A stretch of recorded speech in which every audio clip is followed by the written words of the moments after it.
ताज़ा तरीन वीडियोस के लिए चैनल को सब्सक्राइब करके बेल आइकन और ऑल नोटिफिकेशन पर क्लिक करें ताकि आपको मिले हर अपडेट सबसे पहले।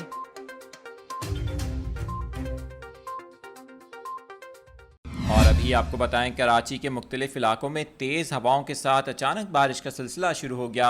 इस वक्त आपको मनाजिर दिखा रहे हैं। आज तेज़ हवाओं के साथ बारिश का जो सिलसिला शुरू हुआ है, उसके बाद कुछ वीडियोस सामने आई हैं। सदर के इलाके के मनाजिर हैं, आप देख सकते हैं हवा की रफ्तार कितनी ज़्यादा है। और इसके साथ साथ कई और इलाकों में भी इसी तरह की सूरत हाल देखने को मिली है।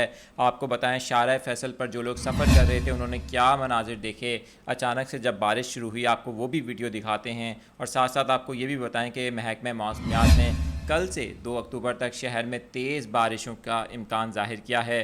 कराची के साथ साथ सिंध की साहिली पट्टी और सिंध के कई और इलाकों में भी शदीद बारिशों की पेशगोई की गई है। कराची में शारा फैसल पर क्या मनाजिर थे जिस वक्त अचानक से बारिश शुरू हुई, और जो लोग सफ़र कर रहे थे उन्होंने क्या कुछ देखा, आपको भी दिखाते हैं।